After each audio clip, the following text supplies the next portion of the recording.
Hi there, folks. Welcome to another edition of the Legend of the Traveling TARDIS radio show. My name is Christian Basil, and we have a special episode for you today. It's going to be a big announcement that's going to be taking place at GalaxyCon, and this will be taking place that John Barrowman will be at GalaxyCon online Saturday, September the 12th.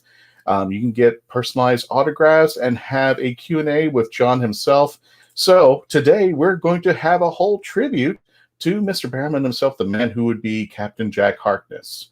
So today we're just going to have a special tribute to the man we call Captain Jack.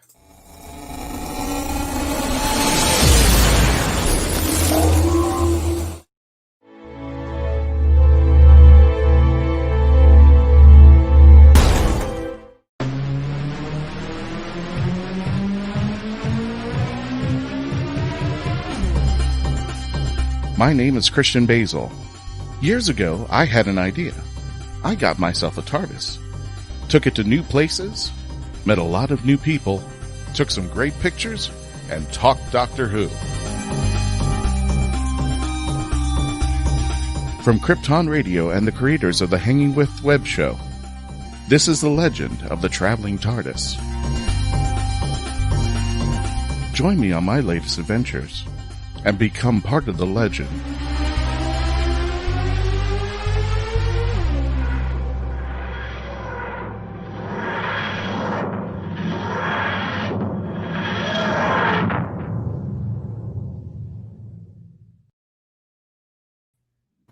And folks, again, welcome to the Legend of the Traveling TARDIS. Again, my name is Christian Basil, and here we go. Here's the team themselves. And Mr. Patty Hawkins is joining us. My name is Patty Hawkins. 30 years ago, I bought a mug. Ever since then, I've taken it on adventure. No, I haven't. No, I haven't. Please, dear God, tell me you've watched it occasionally. I went at the comic shop I used to run in the 90s during when Superman died. That's how long ago it was. Yeah, it was like I saw this in the catalog. Yeah, I get one of those, and yeah, had it ever since. And yes, I've watched it a few times. And you know, it's classics. It's got this guy on it. So. Oh. But we're not here to talk about Tom Baker. We're here to talk about another gentleman. His name is John Barrowman. And let me introduce you to the panelists today. To my lovely left, or your right, or wherever you're looking on the screen over there, the lovely, my co-host, Melanie Dean from Pieces of Melee on the Instagram. How you doing there, Melanie? Good. How are you, everybody? Hopefully watching now and listening on the podcast. Gotcha. And the right of Wands author, Mackenzie Floor. How you doing, Mackenzie? Hey, doing good. Hey, chat. Hey, chats. Hello. That's how we address the masses now. Hey, chat. Might as well just throw that up there in there. You can live chat with us if you are on the Mackenzie Sweat or if you are on the YouTube channel and definitely on the Facebook. Please go ahead, live chat with the Team TARDIS today. And speaking of live chat, we're here again with Mr. Patty Hawkins from GalaxyCon. How are you doing there, sir? I am well. I got to see some of you this weekend at the other convention. I'm not allowed to say its name because I work for these guys, but no, I'm allowed to say it. Yeah, you guys, anybody who participated at DragonCon's online programming, I got a chance to catch some of it, and all did a fantastic job. Absolutely represented yourselves and the brand. So good job. No, I totally forgot. It's been one of those memory wiping weekends that we had out there. It's the day after Labor Day. Melanie, what was it? What was your like? Because that was our first time. The Legend of the Traveling TARDIS premiered at DragonCon for 2020. Not necessarily in Atlanta, but how did you feel about that, Melanie? It was so fun. It was great. I mean, didn't have to drive up to Atlanta. Didn't have to fly up to Atlanta. So that's always fun. I got to just sit on my ass here and got to be in a panel, which was amazing. I loved the Brit track. Was really, really fun, and got to talk Big Finish, and not necessarily just Doctor Who. Got to talk a little bit of everything that we like about Big Finish programming. So that was the one I was on and had a lot of fun with it. I know. It was so much fun to do the Big Finish. And I think everybody was going like, anytime I had an answer to a question, I actually had the CD in my hand ready to go. I was going, oh, you did. Yeah, you literally had like the stack right there, and everybody would talk face up and be like, this one, and then this one, and then this one. I'm like, oh my god! The rest of us are like picking our phones up to show you. We have technology. You're like a card sharp. You just have it in, and all of a sudden, and it's like, oh, that one. Oh, Jago and Lightfoot. Yeah. He actually did pull out Jago, Lightfoot, and Strax. I saw. I was watching. I think also I wanted to prove that I know my Big Finish. Not just, and it's cool too because we're going to plug the Big Finish because we were talking about people mentioning there were sales at Big Finish, and there are. And especially now, there were some episodes that I was not able to actually listen to beforehand because they had gone into the Disney vault or whatever. It would never been heard from again. Then all of a sudden, what was it? The Sirens of Time, which was the first Doctor Who Big Finish with 5, 6, and 7. And I got to listen to that, and it's a really cool episode. And you got to think, this was the first episode that they actually did and have improved on, decades later. So it's really, really cool there. Again, and for those of you just joining us, we want to say hi to your chats. This is going to be a big tribute to Mr. John Barrowman himself. And just a reminder, again, if you want to jot this on your calendars, John Barrowman will be premiering at GalaxyCon Saturday, September the 12th. And I think that's at 2 p.m. if I'm not mistaken. 2 p.m. Eastern Time. And you can get personalized autographs. And you get a chance to do a free live stream and a Q&A with the guests. And I think do you get to actually chat with John? Is that part of the deal there? Not this time around. Okay. We're only doing autographs. I want to say that if this was a very positive experience with him, maybe we can entice her. I actually have not heard this through GalaxyCon, but somebody in one of the GalaxyCon threads said that he may have done this with another chain, and he had said he did not have a good experience with it. That could have been technology issues. That could have been a number of things. But at very least, I'm gonna be hosting him live for 50 minutes, and it's gonna be the same format as Christian. You run off traveling Tardis, so there'll be questions scrolling at the bottom, and I'll be saying, "Okay, so John, this comes from Christina, and she wants to know who's a better kisser, or whatever." And it's the whole thing is, so it'll be me and I'll be the go-between for the audience, and hopefully I'll get a chance to chat with them for a few minutes ahead of time. I've got about 20 questions in the back of my head, and I will have to boil that down to 2, maybe 3 at the outside, because again, I'm always about here's where what I do is not an interview. I'm hosting a Q&A. So I can ask my guests a few opening questions, and I may indulge myself and go a little bit in some deep dives into their obscure stuff. I was able to ask William Shatner a little bit about Barbary Coast, which was the first series he did after Star Trek, which was a curious mishmash of Wild Wild West and Columbo, where he wore all these crazy disguises. And I just said, like, hey, well, I got a minute to talk about Barbary Coast. He was like, I had a good time on that for a little while. And then, but he was kind of delighted by that. So, and I have a few tidbits from Mr. Barrowman's past, from his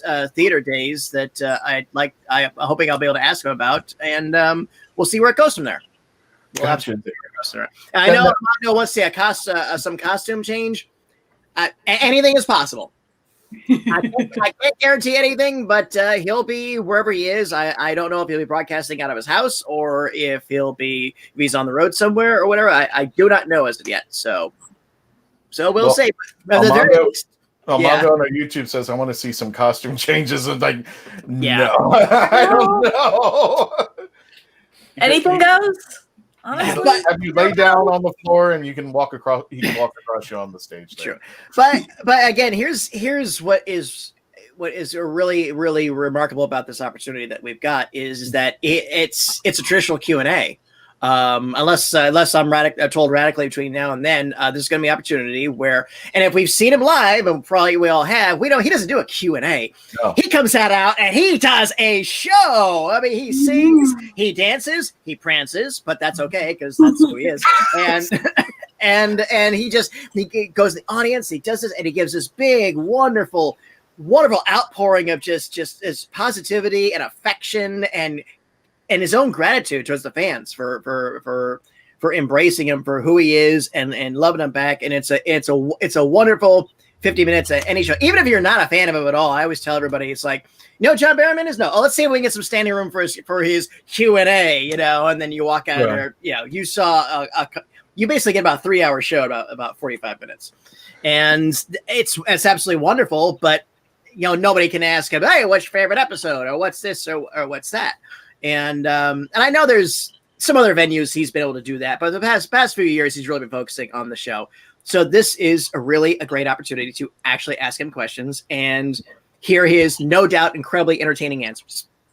And the fun part about this is that, well, for a better term, I don't know if you remember a while back at MegaCon, I think it was Fan Days, no, maybe not Fan Days, but it was one of the MegaCons that the staff came up to me and goes, we want you to introduce John Barrowman. And they were explaining to me how to do it. And the thing was, after you're done, leave the stage. And I was like, what? You don't want me? No, just leave. Do your thing and leave. So so you got 2 minutes, go out there and do it. So I did a 2-minute thing. I got I guess for a better term, I was opening act, trying to get all the audience rallied up, and they thanked me afterwards. But I go backstage, and next thing you know, I was peering around the curtain. He went out there, and the next thing you know, he just took off. That's John Barrowman. He actually is a one-man band. You don't really need anybody to do it, but you get this moment there. I just got to ask you a question about GalaxyCon itself. What is the most interesting thing that has come up during all the interviews you've done? You've done Shatner, you've done the Fonz, you've done Star Trek, you've done Star Wars, you've done anime, you've done. I mean, which one would you say this is the moment of GalaxyCon that I would put up on a pedestal to show everybody what I did there? Well, we've been doing it now for about 3 months, I think. And I have not looked back at the ones I did those first few weeks, because I know I probably look at myself and be like, oh, I can't believe I said that. I can't believe I did that, because we're trying to figure it out. We're trying to understand what we're doing. And I was also trying to work on my spiel to, it's like, hey, everybody, welcome to the show.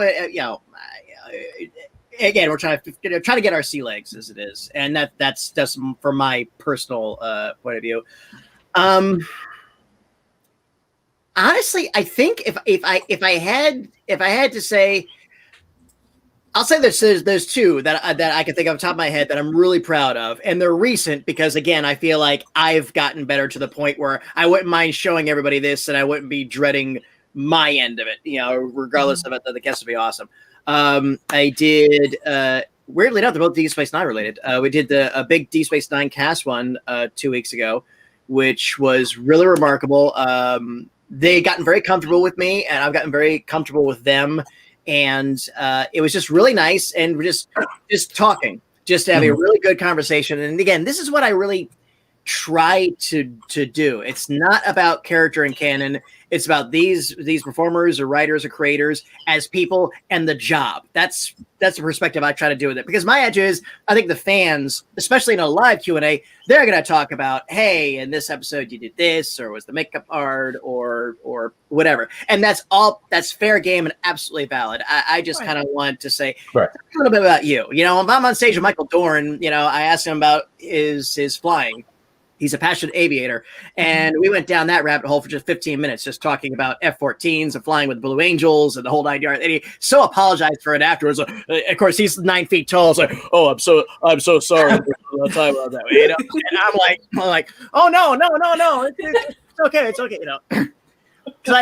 Because my attitude is, if the guest is engaged, and you guys are familiar with this, if the guest is engaged, truly and honestly, then I think the audience is engaged, because especially in this day and age, with YouTube and everything else, if you really want to know the answer to your favorite episode or the crazy thing this way too, they've been asked that before, and you can find that answer probably in about 5 minutes of scouring YouTube or whatever. So I would just rather let's just have a moment. So going back to that, the DS9 cast, they're very, very good friends. There's nothing feigned. They really are good and comfortable with each other. And it was just a comfortable thing. And we just all laughed together. We laughed together. We nodded together, and it was just really, really, it was comfy, and I can appreciate a nice, comfortable panel where everything just goes well. My producer afterwards said that was one of her favorites. So that was that one, and then there was the guys who played the two main Klingons, Gowron and John Martok from Deep Space Nine. And those two guys were fun as hell. That one was fun. That one was raucous. That one was some guests will treat hosts and moderators like a cat and a mouse, and they'll bat them around for a bit. They won't pounce on them and tear them apart, but I've been patted around, and sometimes I've been the one mouse shared between 6 or 7 cats. And bam, bam, bam. Yeah, I won't mention names, but I've definitely walked out of there like walking funny, but I survived. You survived the experience. Survive an interview. Speaking of surviving, Patty, I'm going to put you on hold right now because we've got a commercial break. When we return, we're going to continue our discussion, our tribute to John Barrowman arriving at GalaxyCon September the 12th. When we return, please continue to stay logged on, tune in, and become part of the legend. Here we go. Bateman. What's the Bateman? A novel set in Florida, written by Florida author D.L. Havlin. Suspense, mystery, and murder. Evidence is in the bait. The Bateman is available at local bookstores and online. Deborah Parmley's Jenna's Christmas Wish. Santa, if there's one thing I want for Christmas more than anything, it's someone to spend Christmas with. Someone who really wants me to be there. Head to the mountains of East Tennessee with romance author Jenna Hart for a Christmas writer's workshop. Since her mother passed after a long illness, Jenna has had one wish. She doesn't want to spend Christmas alone. Meeting Niccolo Maldini, cover model and actor, could make more than Jenna's Christmas wish come true. Unless Ember, Niccolo's ex-girlfriend, does something crazy to stop them from being together. It's a mountain Christmas romance you won't want to miss in Deborah Parmley's Jenna's Christmas Wish. Now on Amazon.com.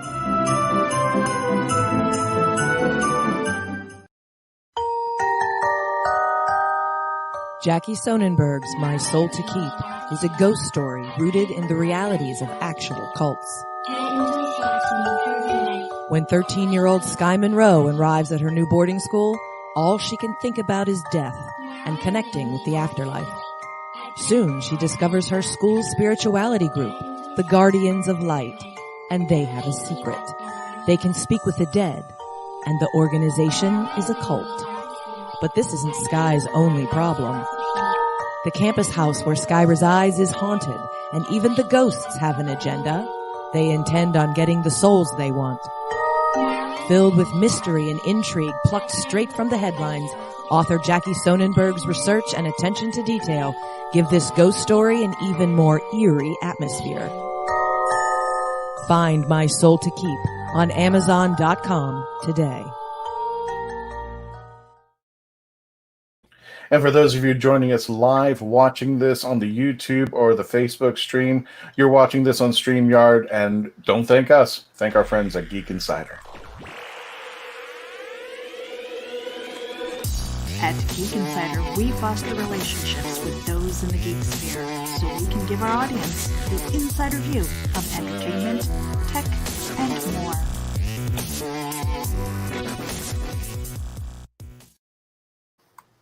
And thanks for joining us. Welcome back to the Legend of the Traveling Tardis. My name is Christian Basil. You're here with Melanie Dean, Mackenzie Floor, and Patrick Hawkins, a man who would be and is the host of GalaxyCon Online 2020. And we have a few questions that just came up over here. Patty, Alfred Pennyworth, really? Is there a free Q&A I want to watch? Yes. I know Alfred. I give him a hard time. All of GalaxyCon's online Q&A offerings are free. You do have to go to a screen. You have to register for it. So don't panic you do have to put in your information and stuff like that. That's just in case something weird happens in that room or something that affects me too. And also we want to give you the option of signing up for the mailing list, so that way we can let you know more that goes on and stuff like that. And Yeah, and that is just what it is. So it's not like this format. We just go to it as it is. So you do have to go to that. But while you're there, of course, the registering status, you can decide to make your purchases. For in Barrowman's case, we've got 8 different photos that you can buy to have autographed. Personalization is available. So I forget how many limited it is. You can't obviously say to my very best friend and the love of my life and blah blah blah blah blah. blah. But I think you could say, "Hey, Janet, happy 40th birthday." I believe that's what the what the particulars. It does change from guest to guest. And when we do have the option available for the guests, of course, there is the live chats available. Like I said, Barrowman is not available at this time. It may possibly be in the future, but certainly with the bulk of our other guests that we have, that option is available as well. Mm-hmm. I got my housemate a couple minutes with Shatner last time we had him a few weeks ago, and he was like, so. No, I think I can safely say, and I'm just going to add this. Just correct me if I'm wrong there. It is up to John which questions he wants to answer to. He's not going to get to every question, and he might skip a few questions, or if somebody goes awry out there. What it is, and that's always just a big question. You come into it, and it is a private chat room, and so everybody right away can say, "Oh, I have a question for John," and you type it on in. We have a team of producers that's actually monitoring the chat room. We have a room chaperone in case somebody gets on in there and acts like a jerk. Get out. Yeah, and I to my knowledge, it has not happened, or if it has happened, it hasn't reached up to me. So that's really good. I think when people realize that they actually have to give a legal name, you can still have your own screen name. Again, it's just like people joining us on StreamYard right now. You can have a screen name, but I think when people realize they have to put their real name in at some point, I think that scares away the trolls and the other ones or whatever. Mr. Barrowman's behavior is anti-Christian. Yeah. But you could. It's curated. That's the way I kind of tell people it's curated, because I've watched a few of them, and I've thrown questions in here, here and there, and you can kind of see, like, if you keep saying the same question of can you please tell me happy birthday, and you keep putting it every 30 seconds. Right. After a while, you will be booted, because that's not going to happen. But come up with different questions or whatever. Maybe it makes it on. That's great. And I can tell you right now, you only need to write your question once. Yeah, I promise you. Another thing, neither the guests nor myself can see the chat room right now in this format. I'm able to actually look at the live comments when they're going through, but the GalaxyCon format, I don't see them at all. Neither does the guests. So our team will pull the questions out, and they'll cut and paste them. And then when I get the word that, hey, we've got a good bank of questions, I'll say, like, oh, okay, let's go to our first question. We scroll at the bottom, and that's the first time I'm seeing it, and that's the first time our guests are seeing it. I may adjust them, because they're specifically cut and pasted. So sometimes I may expand them or contract them. Sometimes I'll say, a popular one, case in point, would be, oh, okay, hey, you picked up any new hobbies or things during COVID? And I've said that I'll expand that out. Have you picked up any new ones or revisited any old ones? Because sometimes, well, I've gone back to baking. I've gone this, I've gone that way too. And sometimes I got to take a second too, because English may not be the first language of the person who typed it in. So sometimes there's a stiltedness to it, and it's like becoming I am to the. The person wants to know if they ever went to your hometown so-and-so, what should they check out? Just something silly like that. So it takes a second. And the reason, and I do read it out, not because to infer that the guest, can't read. And again, with multiple guests too, but in case people are only able to listen, and also it does give the guests a chance to read it themselves. They can start formulating an answer that, if they wanted to have a really good one, a really humorous one, or entertaining, whatever's uncomfortable in their own idiom, Some people are like, no, but not often though. Everybody, right? All of our guests have really done really fantastic. They've really embraced this formula. They would love to get back to physical shows, just same as I would, and all the rest of us do. But they really are enjoying this, and as people are coming back, they're also getting more comfortable with it too. So that really helps. So that's really what it is. So it's not. Now, I'll be honest. The guests could probably say no, don't take any questions about this subject or not like that way too. I mean, Barrowman could tell the team, just no questions about Torchwood, Arrow, or Doctor Who. and we'll do everything else. Yeah. I remember Megalodon 3, so there you go.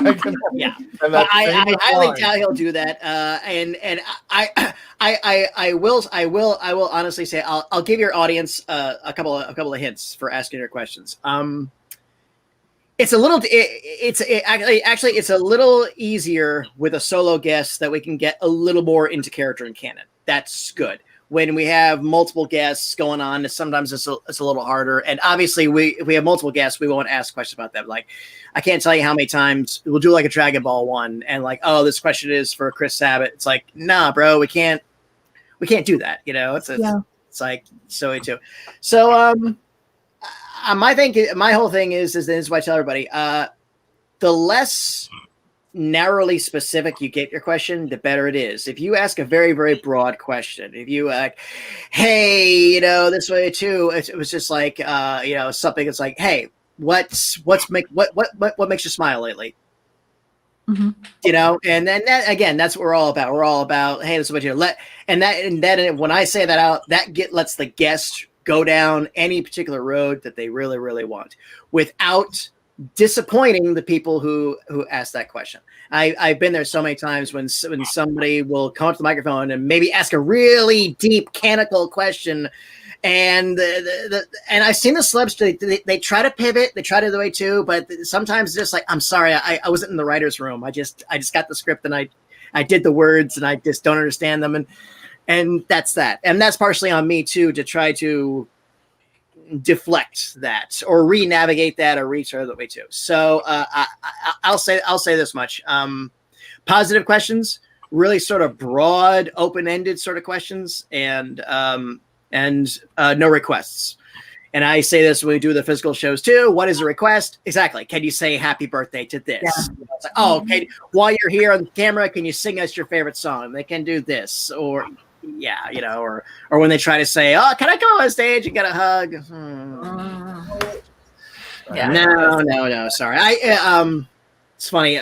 Recently, and this is not a convention. This was a separate thing. Olivia Newton-John and Travolta did a tour, a Grease tour reunion, where they were doing screenings at small at venues and had a Q&A afterwards. And I know some people who went to it.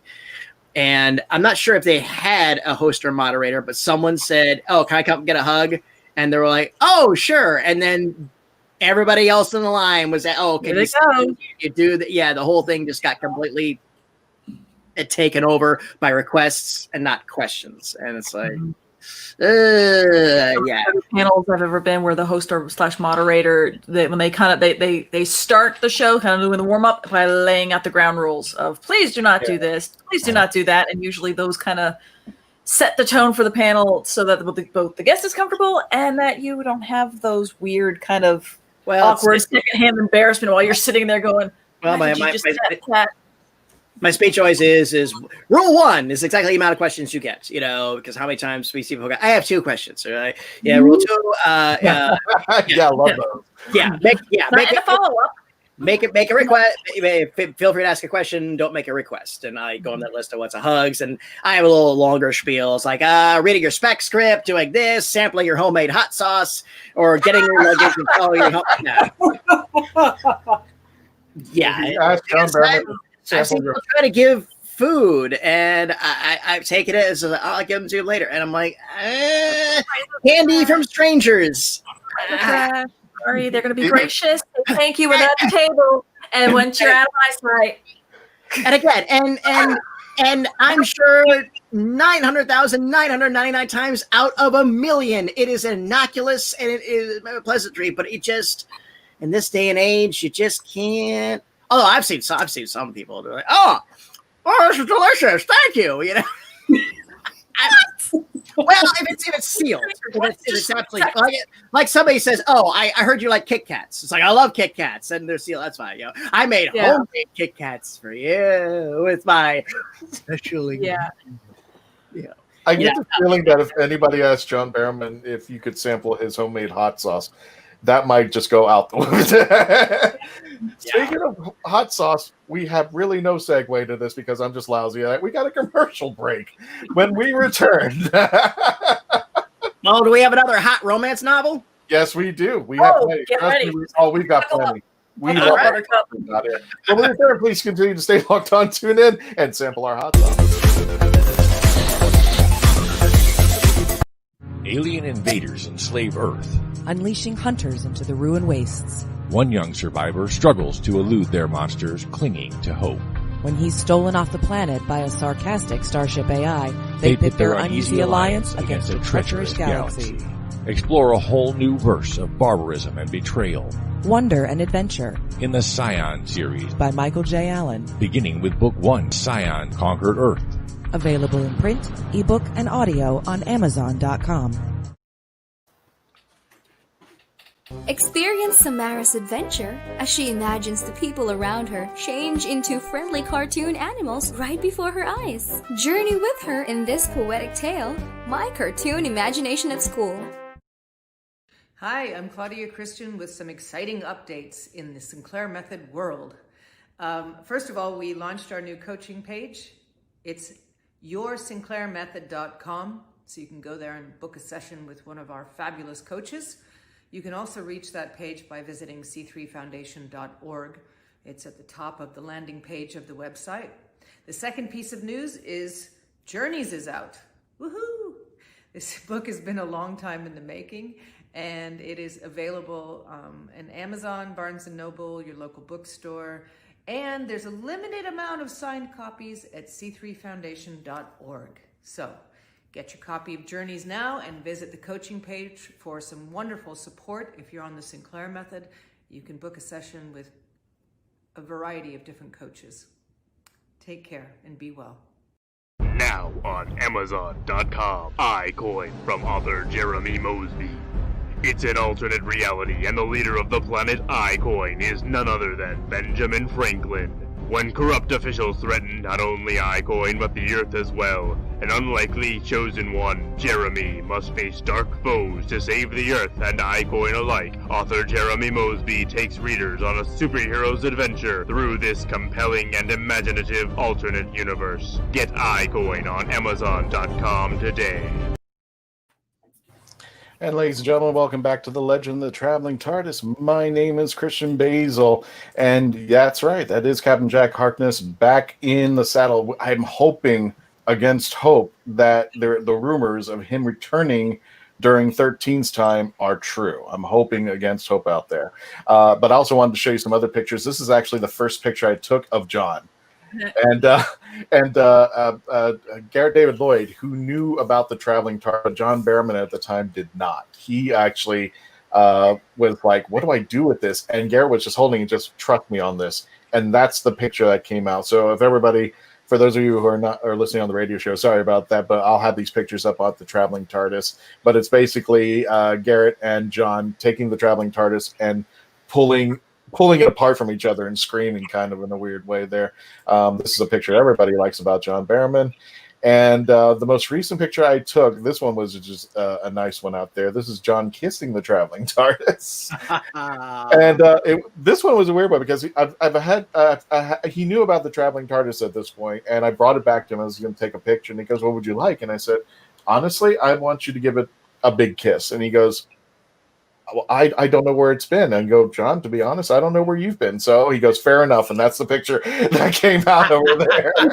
So he would not kiss it on impact, but that's as close as he came to. And this is pre-COVID, so it was safe at the time. Well, nice. So those are the pictures that I've got of John there. So yeah, a big tribute out there. And I want to address one of the comments from one of our good friends, Dave Chapman from the lighthole.ca. He says, the man is one of the most pleasant and legitimately inspirational people I've ever had the opportunity to meet. And I've got a question for the panel.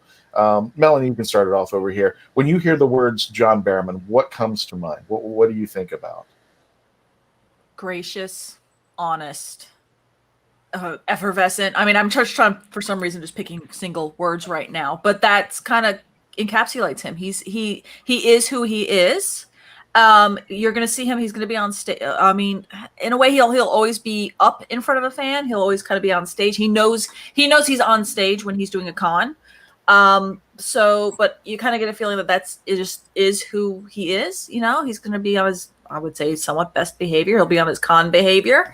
But I mean, he seems to be a genuinely nice guy. So, and I mean, we see him a lot also. So whatever persona he shows up, you're going to kind of see consistency there too. And if he's not having such a great day, then, you know, he's still going to be up for you, which is just absolutely just, you know, gracious and awesome about him. Mackenzie, you hear the name John Barrowman, what comes to mind to you?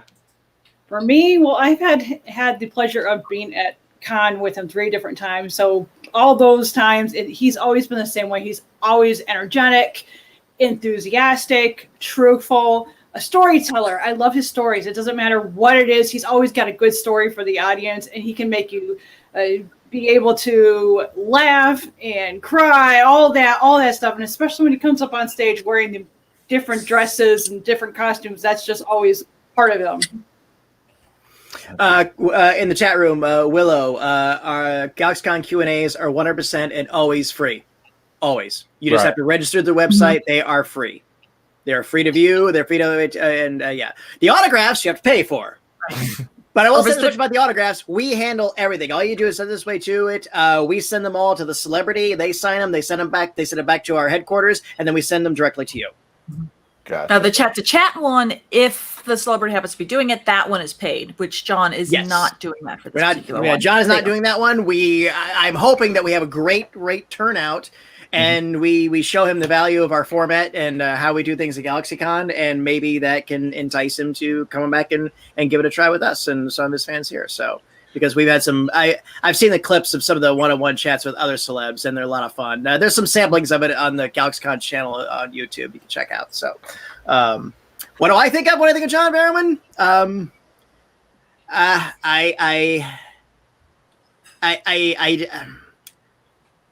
just think of the fans.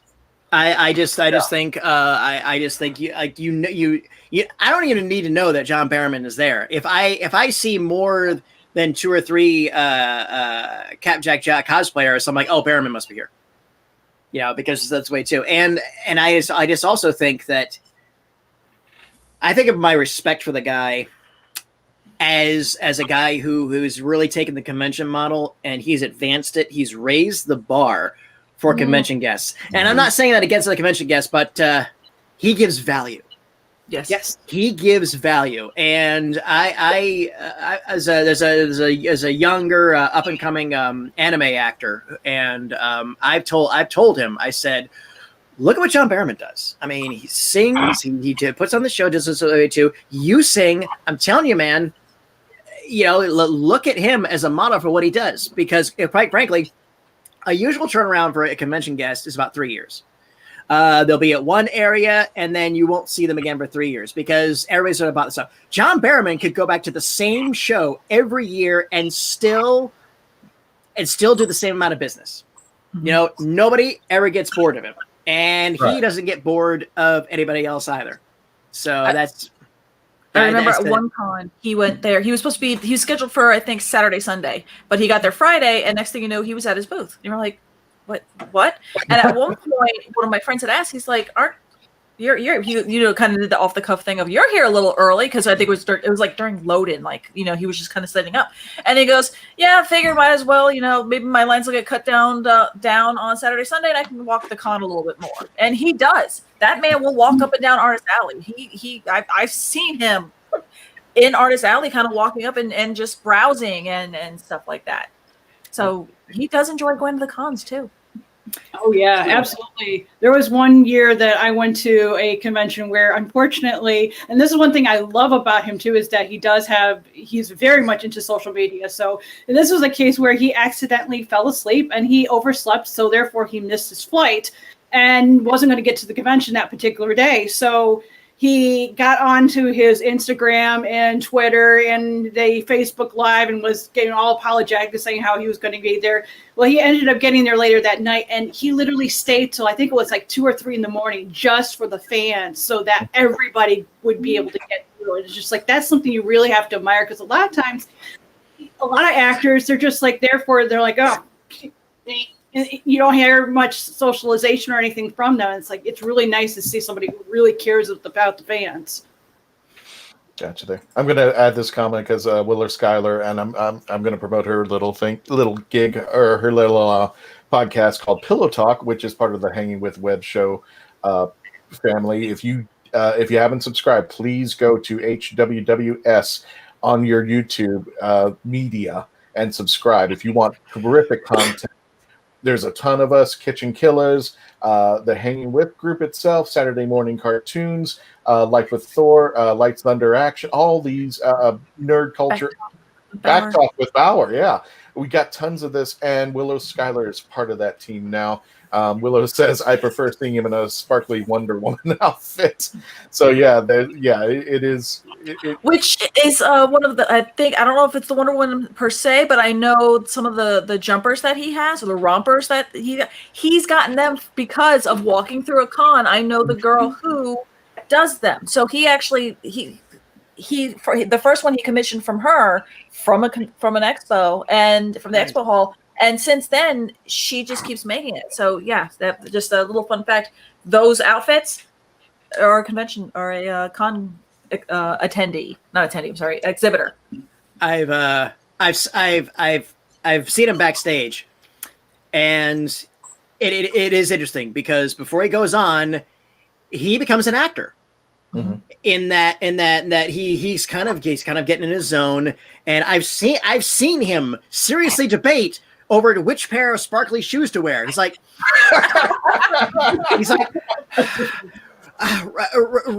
red or white.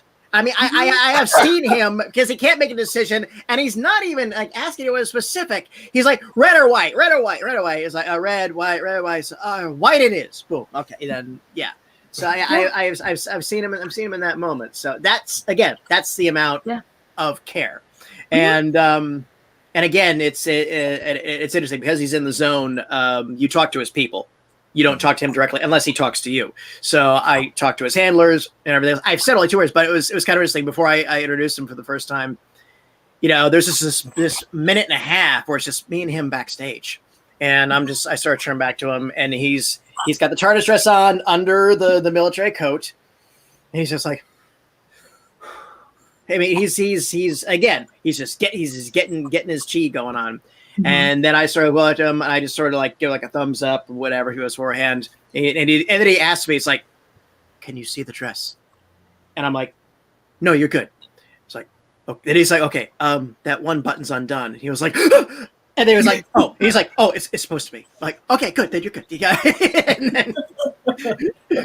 then I go on out, and then he nails it, and then it's just it's so interesting. I mean, and look at his photo ops. Mm-hmm. Yeah. No, there's nobody has ever said, yeah, my photo op of Barrowman is so boring. Those words have never been spoken in the free world. Nope. And even then, he's gotten to the point where he knows that certain people want the photo of just him just wearing his, t-shirt and jeans, and that some people want that romper, that dress experience. And he's at that point where he's like, okay, well, my photo ops at 12, I'm going to be wearing this. At 2, I'm going to be wearing this. 5, actually, Scott's here with me, so if you want to take a picture with me and my husband, he'll be in it. And people are like, oh yeah, that's the one I want. So he really does kind of cater his brand to what the consumer wants, and what the fan wants, really. Yeah. And again, people usually won't go that extra step, and that's nothing against them. It's just he's all like that. And as a business decision, I'm sure there are people that would buy multiple.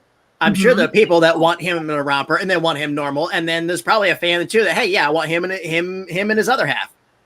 That's 3 in one day, know. And there's times where his sister Carol has been there, and she is a great author in her own right for like the Torchwood comics, and that they'll do a dual panel. They'll do a dual panel or a dual photo op, and people flying on that. So there's number 4. Willow says, I wish I could get him to be my pageant coach when I compete in the pinup pageants. I would not be shocked if he did it. I would not be shocked at all there. And for those who are just joining us, this is our tribute to John Barrowman, who will be premiering at GalaxyCon. Let me get that picture back up over there for those of you who want to look. Get personalized autographs and get a live stream Q&A with John Barrowman. This will take place 2 p.m. Eastern Standard Time on the 12th. Is it this Saturday? Yeah, this is Saturday. Wow, it's coming up. It's coming up really fast. So you better sign up. That's why now. I'm here today. Yeah, exactly. There, and just and I forgot to mention this at the end of the commercial breaks. For those of you who want to sponsor us, this show you're watching for free, but it doesn't come for free. We make it for you, and we take good care of it. And if you want to support us, you can. There are many ways to do it, but if you have a product or something that you would like and to help promote us, that we can help promote you with, advertise with us, and send an email to sage@thehangingwithshow.com or myself, Christian at The Hanging With Show. We do have special tiers, rates, and packaging for you. So just send us a message, tell us what you do, and we'll put your ad on here. We'll be more than happy to. Don't have an ad? We'll create one for you. And some of the ads I do the voices for. So So check us out there. And also, again, go to YouTube. You can check out the Hanging With Show, HWWS Media, if you want the whole thing, the whole kit and caboodle. And don't forget to go to GalaxyCon.com for all the information, for everything that Patty is talking about. And not only that, GalaxyCon still has a lot going on for it, after which Dragon Ball Z. Well, GalaxyCon is ongoing. It's not. Yeah. We aren't just doing it just this weekend. I mean, this is something that we usually have 3 to 4 things on weekends, and we will usually have something during the week, as well as we have 2 other shows. We have Rock Around the Ring, which is hosted by Kid Cadet, one of our other moderator hosts, and she usually has musical guests or wrestling guests. On Tuesdays, GalaxyCon co-founder Mike Broder and myself, we host GalaxyCon Talks Comics, where we talk to a comic book convention that actually talks to comic book professionals. What? Yeah, I know. We're painters, pencilers, the whole actual comics. What the what? Our guest next week is Fred Hembeck. Wait.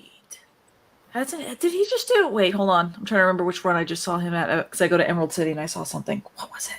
Well, you didn't go to Emerald City this year. No. I was supposed to. Comic shop. My local comic shop. Oh, okay. Yeah. I'm really excited about that. For those who don't know, Fred Hembeck was one of the original humor fan artists that broke really big in late 70s, early 80s. He had humor strips in DC and Marvel Comics for a very long time.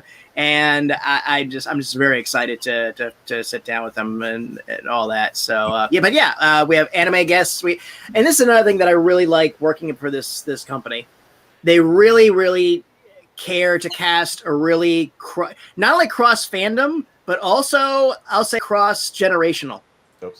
In the sense that, like case in point, we just announced recently, we're doing one with Lindsay Wagner and the $6 Million Man himself, Lee Majors. You know, and not for nothing, who under the age of 40 is going to be excited for that? But I know I am, and I know that there's plenty of fans my age that are like, I told that, by the way, all my childhood friends I sent that out to, and they're like, oh, I'm there. I'm so there. You know, want to hear the Bigfoot story, want to hear this way too. But this is what I really appreciate about what we're trying to do at GalaxyCon. We're really trying to cross over to it too. We just announced we have a weekend of classic Doctor Who guests coming up. Yep. Let me Saturday and a Sunday. Mm-hmm. Let me address this whole thing, because you have on the same day that John, just in case you have another geekdom out there, on the same day that John Barrowman's going to be there, Dragon Ball Z, Smallville. The following day, The Boys, My Hero Academia. The following weekend is Tim Curry. Good God, Tim Curry and the cast of the Rocky Horror Picture Show.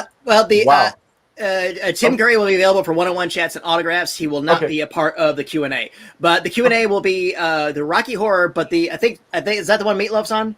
Yes. Okay, yes. Yeah. Meatloaf is joining us. I've hosted the Three Principles before. Kid Cadet is going to be doing that one, and she'll be doing that with Meatloaf, and that's going to be awesome. I'm going to totally be watching that one to see him thrown into the mix. So yeah, but yeah, we've got that really. We got a big Doctor Who weekend coming up as well. I'll just shout it out. September 26th and 27th, live Doctor Who experience at 12. Eastern Standard Time. Yeah, you have Colin, but you have 3 of the Doctors. You have Colin Sylvester, which we just had an interview with, and the 8th Doctor, Paul McGinn. You have Strax. You've got Jenny. You've got Perry. You've got we got to split up. Wow. We have split up into 2 days. So but yeah, so split in 2 days. But you got them. You got them all yeah. there. Yeah. Well, Saturday we got Colin, Nicola, Katrin Stewart, aka Jenny Flint, Dan Starkey Strax, and Wendy Padbury, Zoe Harlett. And then on Sunday we got Sylvester, Paul, Katie, who I adore. And and she That's kind of show. and Sophie and Terry Malloy, which I'm really psyched because it's no secret that Davros is my favorite of the Doctor Who antagonists, and Genesis of the Daleks is not only one of the most singularly important Doctor Who stories of all time. The scene where Davros, granted that wasn't Terry Malloy, but the scene when Davros and Tom Baker's Doctor Who were like, "Doctor, stay a moment. Let us not talk as prisoner and captor, but as men of science," where Davros just wants to geek out because he has never met a peer in his entire life, and he's finally found this weird alien that's like, we could like talk about science and stuff because I don't get a chance to do that. And yeah. And of course, Terry Malloy, he's done some great work as Davros as well. I mean, he actually has my second favorite scene in Remembrance of the Daleks when the Emperor Dalek is, well, spoilers, you think the person in the chair is Davros, and then it turns out, no, it's just a brainwashed little girl, but Davros is in it as the Emperor Dalek, and Speaking of, we got a commercial break, our final commercial break. When we return, we're going to wrap up our discussion, our tribute to John Barrowman and GalaxyCon. Please continue to stay logged on, tune in, and continue to become part of the legend. Famous Faces and Funnies in Melbourne, Florida is leading the way in pop culture fun. From comic books and graphic novels to Funko Pops and collector's items, Famous Faces and Funnies has it all. Rick Shea and the professional team at Famous Faces and Funnies are friendly and knowledgeable. Whether you're looking for toys, props, collector treasures, or a new comic book, Famous Faces and Funnies is your one-stop shop. To find Famous Faces and Funnies on Facebook and Twitter, just type at FFF Comics. Meet the Doctor. I'm the Doctor. But not the one you were expecting. All right, sexy. It's time to go home. Doctor Who Velocity. Streaming now.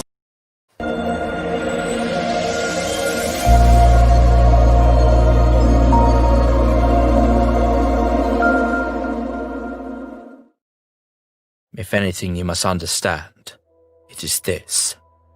If I do not find a cure, my life is forfeit. Mirta McKinnon, rise. It is your time to participate in the Rite of Wands, in which your soul shall face the ultimate analysis. Do you accede? Yes. This can't be the way things end. Heed my advice, young warlock. The future you saw is only a possibility. You will be given the ability to change it. How? I suggest you start by studying your father's potion books. Lachlan the Shreya has come to Iverna. I must focus solely on my work. I am afraid. I do not want to fail.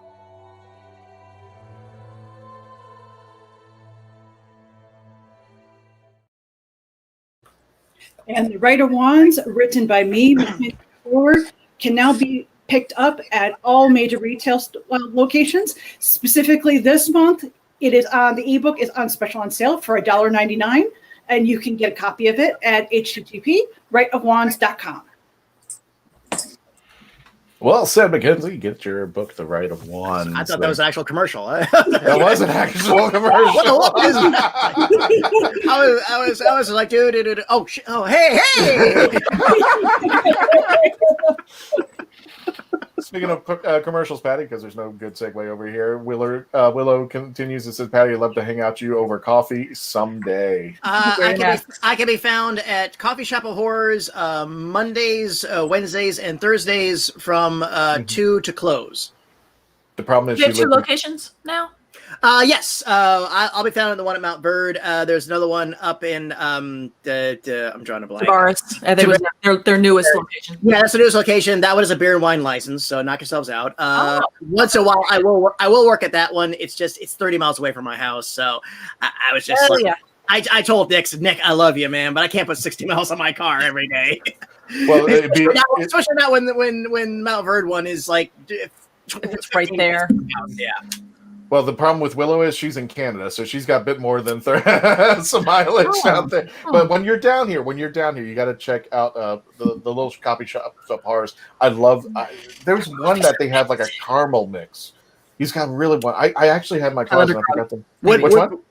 Woodbury blend. Woodbury blend. There you go. It's got the almost but not enough to get sued Game of Thrones artwork on it. Oh God. And Willow's a barista at Starbucks. I'm willing to convert.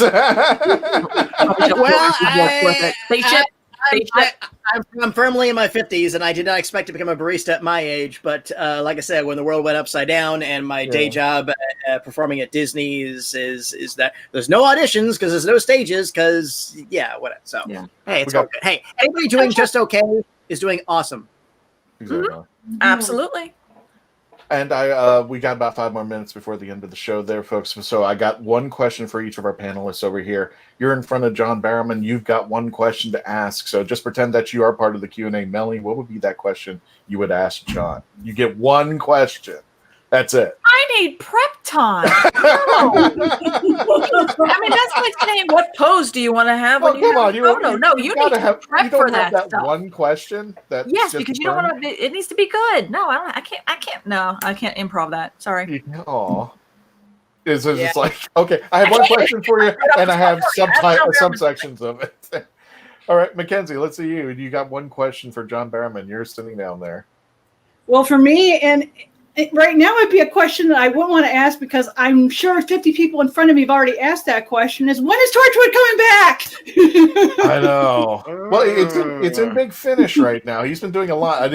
I still haven't heard the one with Michael Palin. He did a Torchwood episode, and that sounds a little bit weird and off. I saw the advertisement, but I haven't heard it yet. I mean, there's so much Torchwood out there right now. It's really, really unnerving there. Yeah. How's the puppy? Simple as that. Because I know he came a couple last year. He was walking. He brought his new little puppy to a con. So I would ask, how's the puppy? Simple as that, and then just let him have an anecdote of what's going on with the dog. Maybe a little fun story. Yeah. He always on stage or off stage? Let's do an off. Your person. I'd ask him when he got his equity card. Oh. And those who don't know, Actors Equity is in the United States. It's like the Screen Actors Guild for professional stage actors. Mm-hmm. And although, curious enough, in the UK, it's actually both. It's actually for stage and way too. And what you have to do is you have to kind of work towards it. You have to work in amateur theater, and it's a very complex and weird system. But basically, once you kind of put your time in, then you're equity eligible. Okay, congratulations, now you're this. Curiously enough, back in the old days, this is great. Patricia Quinn told me this wonderful story about her day starting off. Was her and several other actresses all used the same equity card to audition.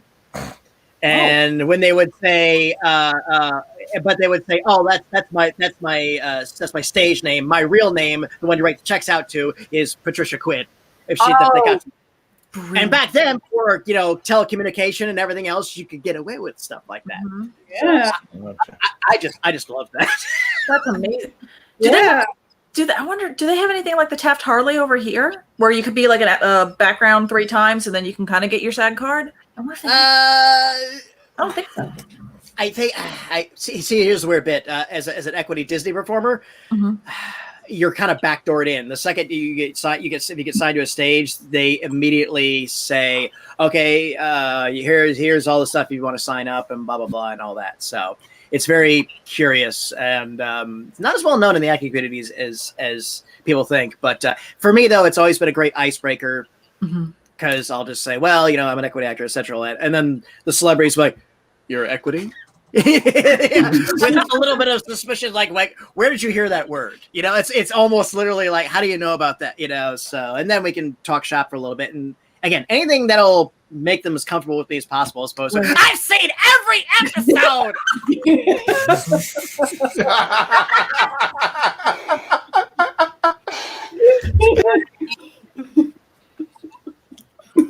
In some cases, I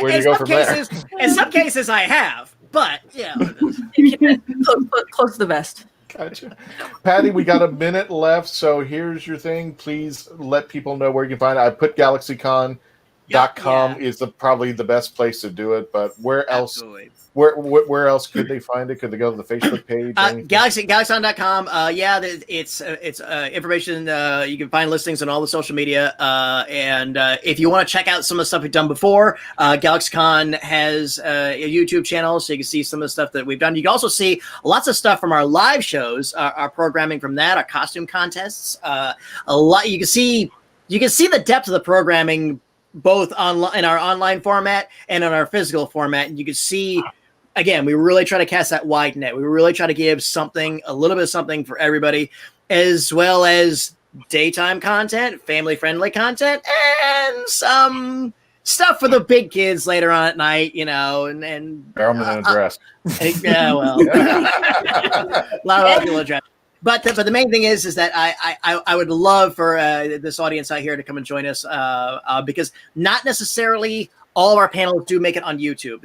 Certain guests do have some contractual things that it's a one and done. So and I honestly don't know what Mr. Barrowman's status is going to be. So, and I'm not trying to say tune in because it'll never happen again. I'm just saying I can't guarantee it'll roll over. I mean, our William Shatner ones do not roll over. That's a one and done.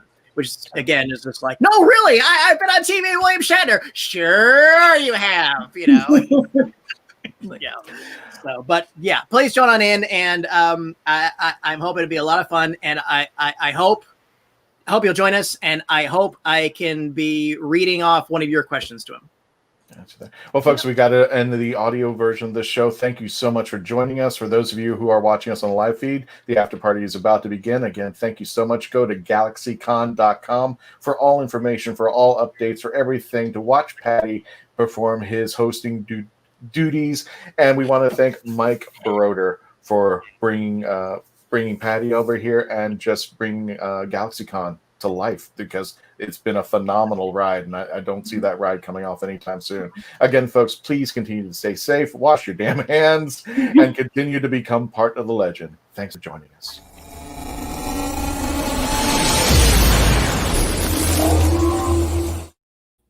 And folks, thank you for joining us at the after party. If you have any further questions about GalaxyCon and questions for Patty, anything about John Barrowman, we did a little tribute to him. Please, by all means, get your chats into the comments out there. I want to bring up the eBay. The eBay. Okay. The GalaxyCon uses the eBay to sell the awesome things, such as, which I just got because I signed up for the little newsletter, as many of you should be doing so if you haven't done it. But all the little placards behind a con where you see the photos of the 2 feet by 2 feet of the star's name. Well, GalaxyCon put a bunch of those ones out there and had them autographed. So for our Doctor Who people, there's a David Tennant one there, and there's a Christopher Eccleston one out there. Last checked, I saw the Eccleston one was at $300, but maybe if you have the pocket change and are having a good time right now, you can treat yourself to something fun. I was about to say, by the way, Eccleston really is everything you would hope he would be in person.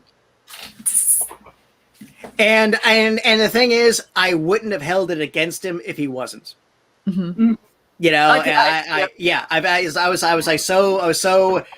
I was so genuinely nervous to approach him first time I got to host him, and it was in the green room, and he was like trying to figure out how to use the coffee machines. Oh, let me set that up for you. This way too. And I'm like, it works just like that. And I was like, oh, okay, great. It's like, oh, by the way, my name's Patty. I'll be doing yours. Oh, great, Chris. And I was like, oh, okay. And then we hit it off for a bit and just chatted for a while and comfortable. And then, I think the next day, that Saturday, we hit it, and he was just wonderful. If you want to get him to light up, ask him questions about music. He's a very passionate music fan, especially Prince. Oh, really? Yes, he's a huge Prince fan. Holy crap! I would have never ever guessed that. I would have sworn he was in like. He would struck me as somebody who would be in like Motorhead or somebody like that, I would have pictured him as like, oh yeah, Lemmy, he's awesome, but no, he's. Well, I thought he'd be Bowie and Beatles, because he did a Beatle movie. He played John. I think he played John Lennon in one movie, if I'm not mistaken. There, I think in a Capaldi, he played. No. It was no. I know which movie you're talking about. No, okay. He played John Lennon and somebody.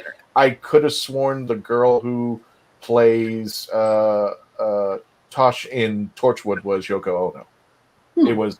I'll look it up. I'll look it up. I'm drawing a blank on that. Sorry. No, you're fine. I'll look it up real fast. But when you, because you and I, or at least you had the opportunity. Yeah. You told Chris you need to do Big Finish, and I think you had 2 interviews with him. I think, right? I said that. I think I ended it with I didn't say he should. I just said that might be something to explore. I said basically it was like I said like, look, we all loved your time on it, and we would love to see you return to the role, but only under conditions that you agree to. And that's so I let it to him on stage. But when you finally heard that he actually did it, what was your first impression about that? What was your reaction on that? I was like, good on you. I was like, good on you. And I know that Big Finish there's a degree of, correct me if I'm wrong, but there's a degree of separation between them and the BBC. Mm-hmm. So, and I think that degree obviously fell within Eccleston's comfort level. So, and I'm glad they agreed to terms and stuff like that. I mean, I remember going all the way back to my very first Doctor Who panel with McGann and Eric Roberts, and McGann was teasing Roberts to do Big Finish. I remember that. Like, come on, Eric Roberts. I don't know, man. I might check that out. He's like, he like in person. He talks like Matt, the way he talks for real. Like the way Matthew McConaughey acts. Yes. Yeah, I don't know, man. Speaking of, I think I might have that. Hold on. Do I have it up here? Are you going to be like Christian and start just pulling out CDs and just like, here's my Big Finish? Yeah. Yeah. No, the same. Like the whole set. I do have it. up here. Okay. And there we go. This is found it. Here we go. Boom. Yep, got it. Naked. Oh. And wow. literally, I remember the promo shot. I think it was the girl who played Tosh and Chris were both naked. I think that was the promo shot. Oh, right on. So actually sells that very well. All right. There we go. Christian knows this before. 2010, so yes. Yeah. Yes. I remember that very well. I remember the picture. I'll see if I can find the picture, but it was like I use the longer one where he's like, I always dress for the occasion. That was the first one I did. I was just like, I am Canical, and there is nothing you can do about it. And he goes and does Big Finish, which I was like, thank God. It's like about time that you did it. But I get the feeling, I don't know if he did it voluntarily or he's just like, okay, I got some spare time, I'll do this. So I was like, I think he, again, it's everybody's own capricious manner. Sometimes it's time, sometimes they may just not quite even quite understand it. They're like, I don't do audiobooks. And somebody's got to take the time to sit down with them and explain, no, it's audio drama, it's this, it's it's just getting there, sometimes it's schedule. Yeah. And not only that, but I remember there is an audio out there. I haven't heard, but I think it was a River song, and it is Alex Kingston and Eric Roberts, and they're interacting. It's the moment that takes place where he was supposed to have been like digested by the Tardis, and he has survived somehow. Mm-hmm. And just the interaction between those two is absolutely funny. It was great. And I was just like, wow, it's Alex Kingston and Eric Roberts in Doctor Who together. What a surreal moment. You're never going to see that. Yeah, I don't think that's ever happened anywhere. So that was cool. I know it's controversial and it's nothing against John Hurt, but that scene where what I did, The Name of Peace and Sanity, I really wanted Stream of the Shalka Doctor to be the one that turned around, because I would have lost my mind. But it would have made sense. It's just like there's this divergent timeline that because poor Richard E. Grant was 9 for 5 minutes, before they took it away from him. And I really love Grant and Grant. I think Grant could really played that sinister edge. I think again, and we talked about this last time about how the War Doctor just wasn't what I thought he was supposed to be. Right. But yes, 6 of one, half dozen of another. It's all good. Speaking of that convention, here it is. Here's the picture that I had to. Yeah. It's always Paul who they were sitting right next to each other. You can see their banners right next to each other. And at one point they didn't have a line at all. And I went up to Paul and I said, Paul, can you go over to Eric? I would love to have a picture of you two fighting over this. And he literally grabs the TARDIS, runs over to Eric, and goes, "Come on, Eric, please, let's do this. Eric's like, I don't know if I'm going to do that. And they finally got up, and Eric was just like, you could see like mentally kicking and screaming, like, okay, I'll just do it this one time. And that's what eventually came in the outcome. But Paul is just like a cheerleader. I just love him. I mean, if the fans ask, he'll do it. So Paul do that same way where if the second he's out on the convention floor and he's not backstage, he's on stage, he's up, and he's ready to go for just damn near anything. Within it's pretty well. It was so weird because it was exactly 5 years. It was 5 years to like almost the day that when I hosted Paul, just a few weeks ago, along with Christopher, along with McCoy and Colin, that SuperCon we did. It was like, my God, 5 years ago I started my career with SuperCon and GalaxyCon, this, and 5 years later we're here again, And my boss like, really? He goes, yeah. Because the funny story about that was I wasn't supposed to be on stage for that. Oh, what? No, what had happened was the girl, the lady that was running the Doctor Who track, she was basically assigned, okay, you moderate the Doctor Who guest. She didn't feel 100% comfortable with that, and so she asked me to kind of co-host with her, but she didn't tell the higher ups or whatever. So I did Simon Fisher Becker, which is wonderful, lovely man, and Christian, you've had him on several times. He's on our show. He is a panelist. He's a panelist. He's a doll. He's an absolute. He's a big squishy gay teddy bear.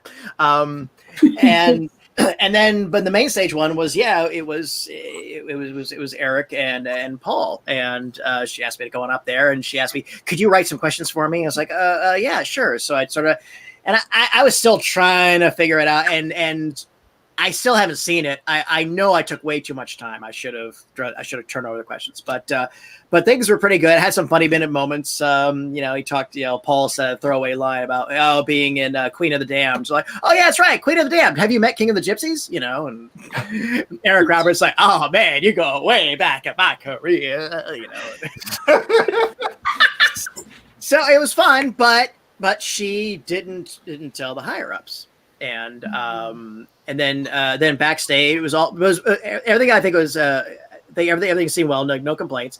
Then backstage was cool, and I saw the owner, Mike, and he was just like standing there by himself.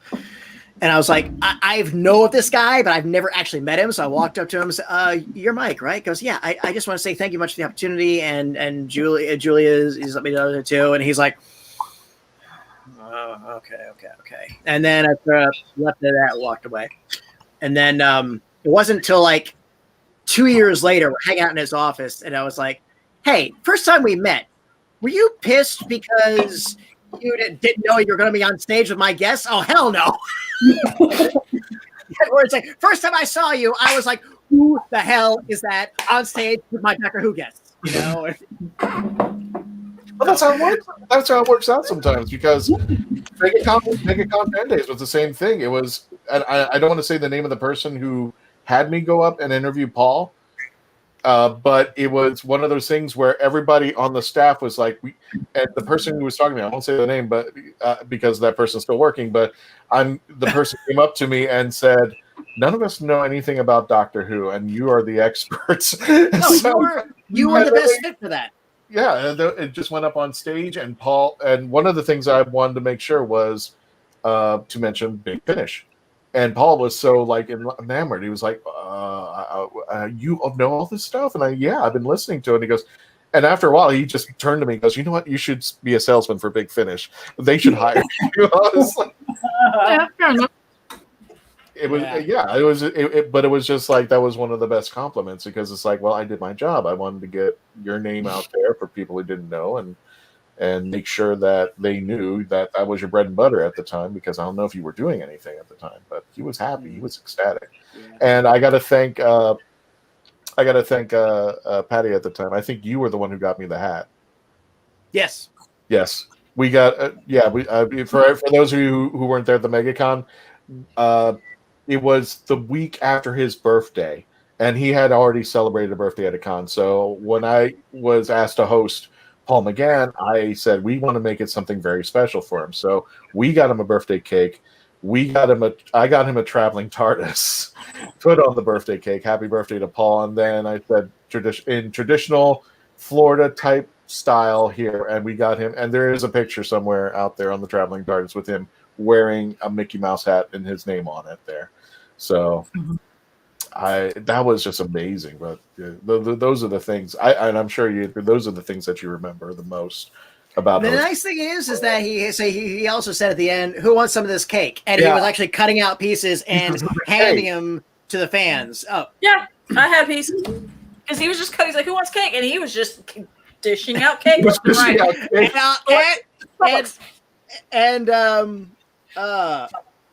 Somebody that saw one of our panels, who was very critical of them that weekend. I forget, but anyway, they kind of lambasted us on social media and very unfairly. She also was like, "Paul McGann had a cake. It was yummy." And it's just like, I almost wanted to say, "Hey, us, the evil Doctor Who podcasters, that cake was from us." Ooh, but I resisted that temptation. I got him Publix brand. Nothing but the best in Florida. That was from us. So, I just remember one other interesting thing that actually came out of that thing with Paul, and so that was a moment that will never be equaled between me and Billy D. Williams. He was the next panel going on, and so after I talked with Mike, and I was like, I had my suspicions, like maybe he doesn't know his butt, okay, but he didn't chew my head off or whatever. So I'm walking by and I grab a drink, and Billy Williams is backstage, and he's in a wheelchair, and he's just and there's nobody around him. No, it's not a handler, not an agent, no anything. He's just sort of sitting there, just chilling. He's got one of those really cool, like, African carved walking sticks. It was really, really awesome. But he's just sitting there in a wheelchair, just like this. So I kind of like walk by him, and so he's kind of facing off in this direction, and I'm walking this direction. And then I get a few feet away, and then I just I turn around to him, and I was like that. I didn't say anything, didn't say hi, everything else. I was just like go get him, boss. That attitude. I didn't say a word. It's like, go get him. And he just sort of looked up, saw my little salute, and he just raised his stick like this. Didn't change the expression. He was like, I was like, I will never have a moment like that as perfect as that with Billy D. Williams. That's good. That's my Billy D. Williams moment. That was a quiet little thing, and I was like, I'm okay with that. I'm absolutely okay with that. So, so that was fun. And then there was silence. Okay, so maybe it wasn't that fun. All right.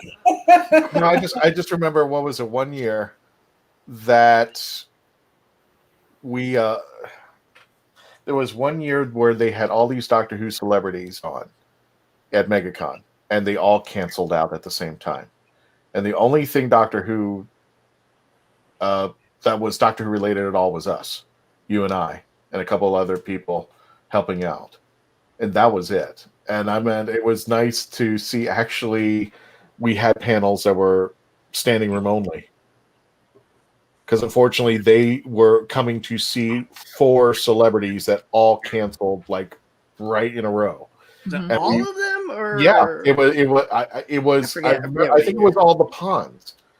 I think it was like they had all the Ponds, and I think Jenna Coleman, and all of them canceled. Wasn't Tennant still going to be there? No, I truly think it was just a thing of Ponds because they had remember. They had Alex. They had. How long ago was it? It was a while back. I would say like 4 or 5 years. Yeah, because I went to, this was a couple of years ago, I went to a Wizard World, and Arthur actually canceled the day of. I was in line, and we're like, oh, wow. Cancel. I remember I remember the one. I remember the one that Tennant was a guest, but he was just I think it was just a Saturday, Sunday. But this is Friday night, and we did a Tennant appreciation panel, and that was just basically a pep rally, and that was a lot of fun. I remember that one was really good because that was just like the okay, favorite Tennant episode. Panelists go now. Who else has got one they want to share with us? And I was working with the crowd, everything else, and just a really, really, really good one. I really liked the debate that we did, the Tennant versus Smith, the final debate. Oh, I would love to have heard that. Oh, it was. Well, I said we set some rules, and the idea was okay. Here's the deal: you approach the microphone, and we separated. Okay, if you're on the Smith side, go over there. You're on the Tennant side, go there. And I set some rules. I was going to be the chairperson. You come on up and you say something. And if I think you make a valid point, you get a point for your side. However, you can only speak for your doctor. You can't rag on the other doctor. So you only and I said that at the top. I saw like half the audience was like, oh. And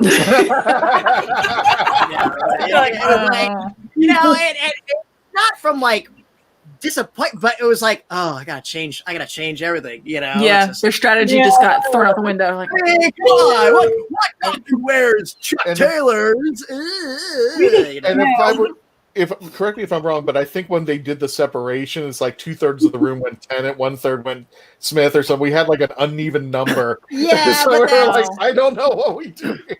But our friend and spiritual advisor Richard. Yeah, he was the only one that spoke for both. He came up and he said something positive about Tennant, and then he went over to the other side, and then he got in line. Then he came up and said something for Smith. I would be the one to do that too. Yeah, absolutely. And again, this was and Christian and I used to talk about this. I'm sure you guys talk about it too, about how the pattern of and it really reached that fever pitch though between the Smith and the Tennant fans of just you're all going through the change. You're all going through the first change. You fell in love with a doctor, and then that doctor went away, and you're really resenting the doctor that replaced him. But when you get to the doctor that replaced your doctor, you'll be scarred up like the rest of us, and you'll be in the mix if you stick around that long. Some people, but I worked with at Disney. I worked with an actress, and she was just she made out airs that she was the greatest Doctor Who fan in the world, and really she was a David Tennant fan, and she would not give Smith the time of day. If he was drowning, I don't think she would throw him a life preserver. Oh my god! but I don't think she'd give anybody a life preserver. But that's just what she was. That's the metal of. And again, it's okay to be a Tennant Doctor Who fan as opposed to a Doctor Who fan. That's the weirdness about this franchise. And we saw it with Star Trek. It's okay if you just like just regular series. It's okay to love just Discovery. It's okay to love as much or little as you want. The biggest thing in fandoms right now is they're getting older and bigger and wider and advanced. Is that you don't have to like everything at the buffet, guys. Right. Yeah. You don't. Just don't get pissed off if somebody like, how could you eat spinach, cream spinach? Ew. It's like, who cares? The whole fish fingers and custard. Like, you eat fish fingers and custard? I'm like, yeah, I did fish fingers and custard before. It was cool on Doctor Who. I would do fish fingers and chocolate pudding. That's what I still do. I'm a pass on that. No. Mackenzie, what you do in your spare time? Yeah. Before it became famous on Who? I do the fries and the frosty, but that's about as far. I do the frost. Yeah, I'll do that. I'm that person too. it may be an episode to revisit, but I remember a long time ago we had an episode where what was it? I forgot the title or something like what makes you a Whovian or something of that nature. Remember that, Melanie? Yeah, we discussed what makes you a Whovian, and I think we came to the consensus. It's not somebody coming in and saying you're a Whovian. It's you saying I'm a Whovian, and it doesn't matter what you could like one book in Doctor Who, one virgin novel, I'm makes very anti-gatekeeping. So Yeah. if you want to say I'm a Whovian, all right, welcome aboard. Exactly. That I think if you remember a while back, Patty, I don't know if you were on the panel, but this was a while back. I think it was the last SuperCon I'd done, or the one before that. No, it was the one before that. There were those two women, and this is kind of what this spawned off the show.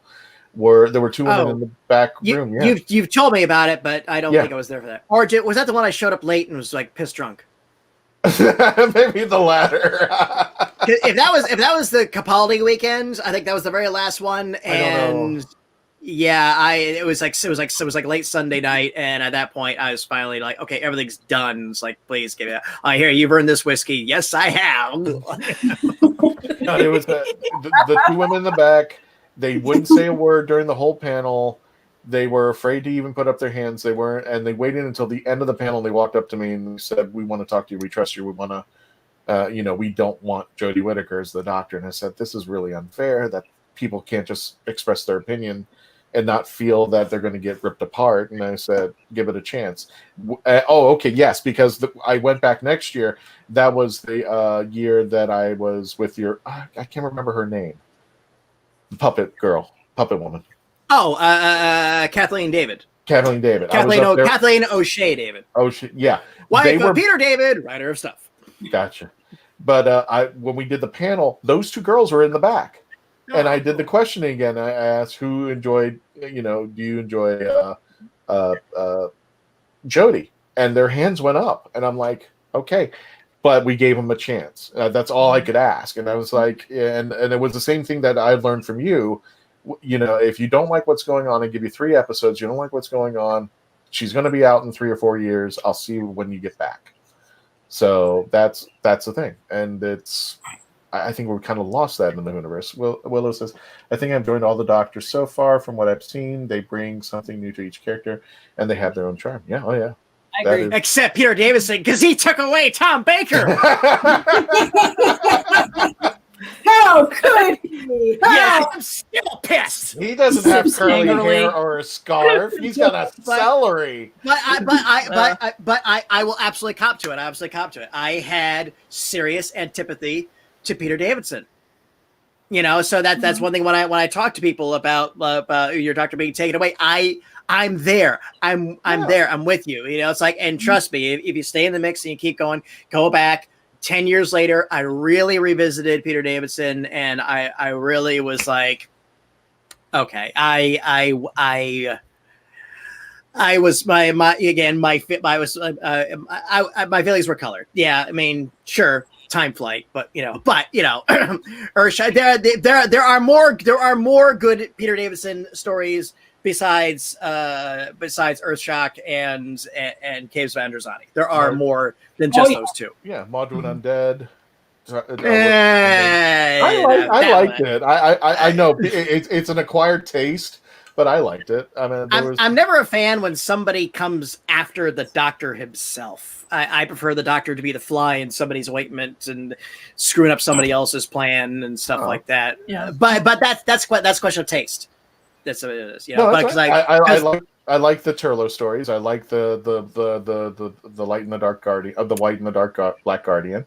I love those. I think the other thing about Modern Undead which pissed me off was when the people from Turlo's race showed up. I guess it was the guy who was like, "Why don't you salute a superior officer or something?" Okay, why didn't we see the part where the guy walked in the TARDIS was like, "What the hell?" we got past that. No. You don't walk into the TARDIS. No character walks into the TARDIS unless they're Cybermen or serious unflappable bad guys. Know where to get into. No, you walk into it. It's big. Oh, yeah. Where's the? Wait a minute. Nobody just walks into the TARDIS. Nobody simply walks into the. Nobody TARDIS just walks into the TARDIS do. Which is still one of Capaldi's best moments of all time. It's bigger on the inside. my every thought of the universe has been changed. God, I love that story so much because I like River Song. I think she was the best. It was just nice to see the tables turned on her. And I don't see that for Summer Revenge. It was just nice to see, okay, boom, now you're the one finally being played with a little bit. Mm-hmm. Oh, I loved it. And also there were just those moments, especially with when he just flat out says it and said, "Not bad for a doctor," and she goes, "Yes," and walks away. He goes, "Seriously? You haven't gotten it yet?" I mean, just those things. Alex and Peter really worked together on that one. Mm-hmm. I think some of the best moments, and nothing against Matt, but I think they had a better chemistry than Matt and Alex. And it's not that they didn't have one, but it was just taken to the next level with Peter and the way he was handling things there. Or creepy dolls. Oh, okay. Creepy dolls, what? The Master's Victims? Yeah, probably. Well, we are at the 90th minute, folks. Thank you for joining us. It was fast. I know. Wait, what? So, guys, let me go ahead and bring that back up one last time. And thank you, Melanie, for bringing that up. This is September the 26th and 27th. We've got a little double feature going on that weekend. Doctor Who, everybody practically. What you see is what you get in there. So it's taking place Saturday, September 26th and 27th. Go to GalaxyCon.com. And this weekend, September the 12th, Saturday at 2 p.m., John Barrowman, live Q&A, free. You do have to sign up. Please make sure you go to GalaxyCon and sign up first. Otherwise, if you just show up, you're going to have a hard time. Because you need the link. You need the link. And then you get, if you need personal autographs, there should be a purchase there. And I think that's it, folks. Thank you so much for joining us again. We'll have another episode next week. Also, the Traveling Tardis is back.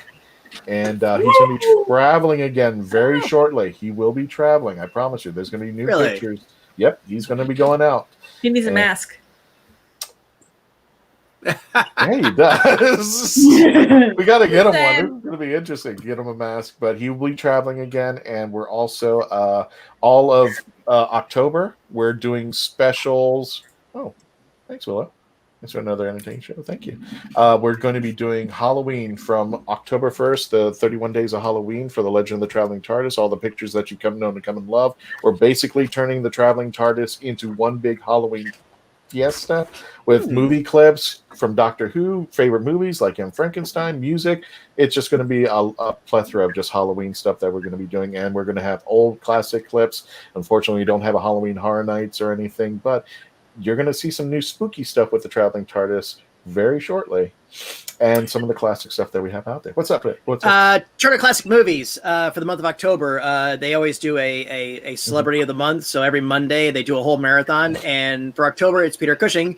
And yes, the second Monday, I believe, Doctor Who and the Daleks and Daleks Invasion Earth. If anybody hasn't seen it yet, every Whovian should see it once. Yes, should absolutely see it once.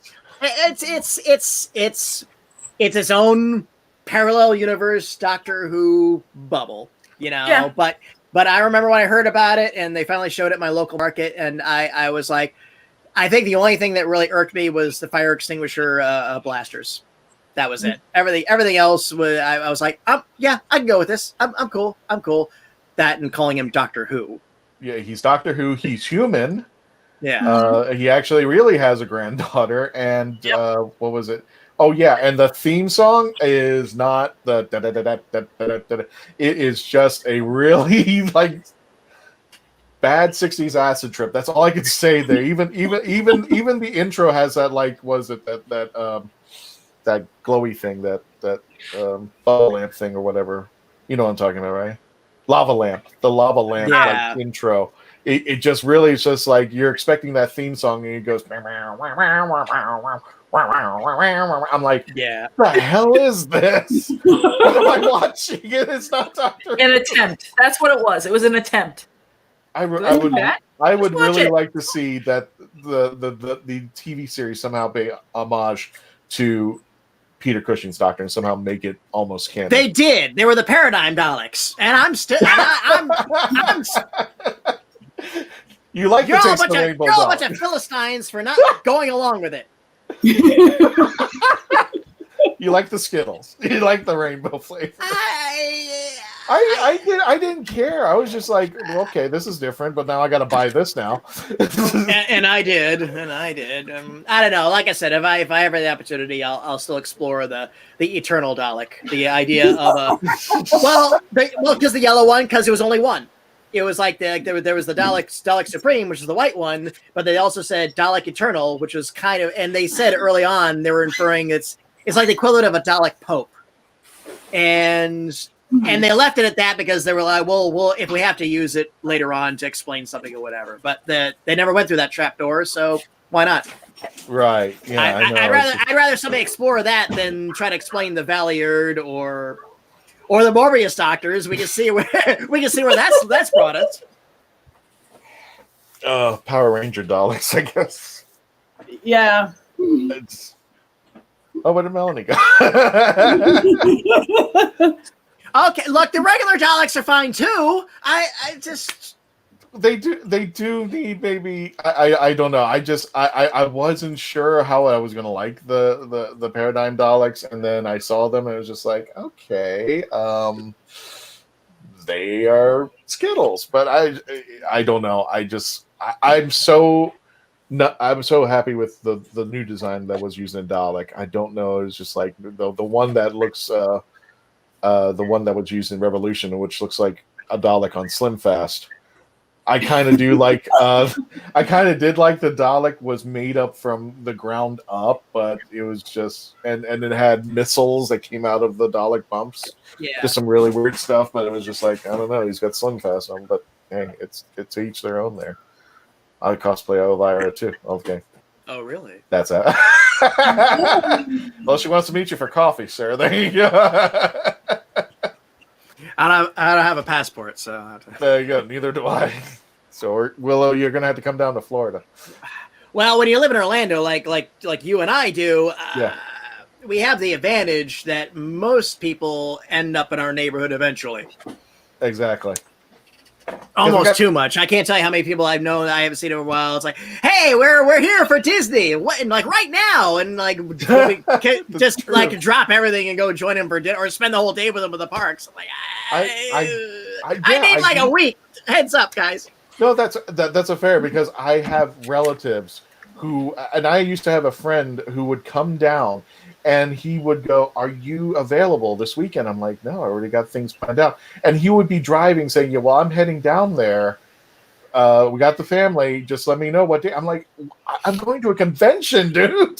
This is something you're supposed to tell me ahead of time, not on the way down to Florida when you're like 5 minutes, like 5 hours away going up there." I'm just like, oh. I can relate to that. My father-in-law, now that he's in a different facility now, so we don't have that issue, but it was for a long period of time. He would literally call, be like, he was in a cabin that was like 3 hours from where I am, and be like, okay, and it'd be a Friday, I'm coming down, I'll be there in 3 hours. Like, I'm going to Chicago this weekend. Yeah, exactly. Like, did you want me to be a part of your plans? It's not going to happen this weekend. It might not happen next weekend. What you got there? What I got here is in its VHS and its Blockbuster Video previewed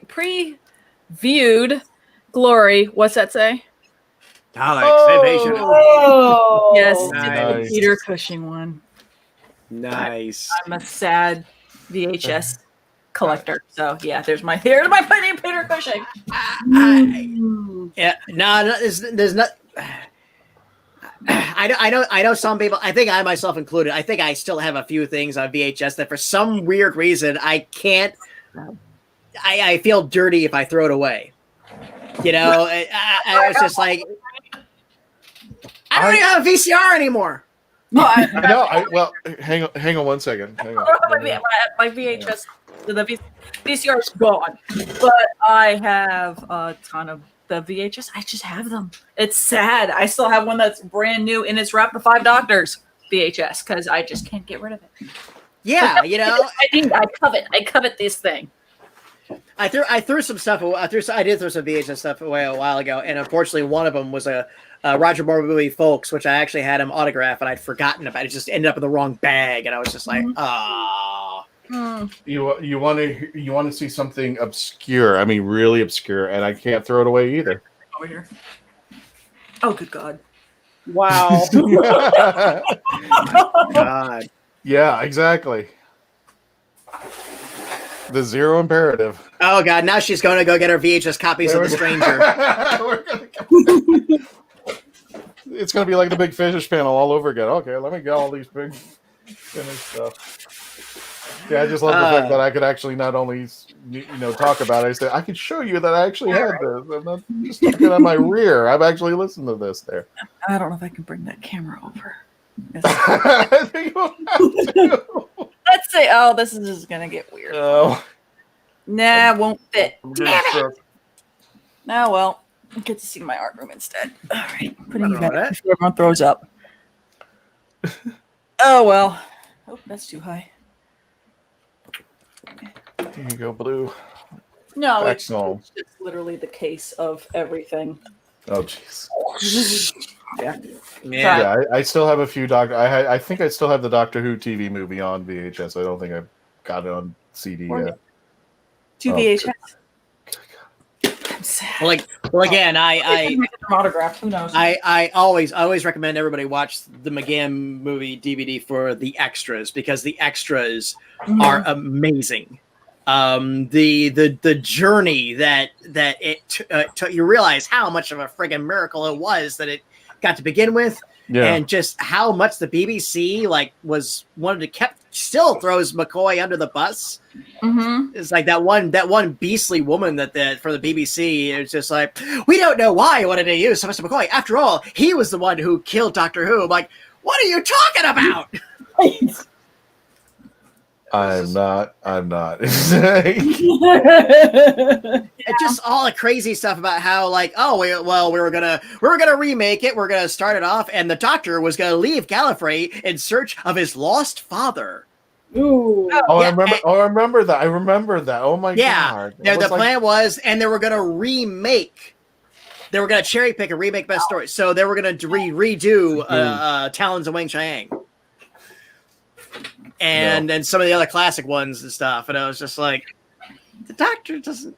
You don't touch the talent of Wang Chiang. You leave that alone. I don't care. Well, by itself and for other reasons of social and political climate, I get if you want to throw a disclaimer saying, hey, we're today's society, we're a little different, but just back in 1970 something, this was completely different, then I will agree to that. But I am not afraid to go the business of it may be the wrong kind of person playing that type of character, but I think that character, even as a villain, had a lot of dignity to him, and certainly died with a lot of dignity.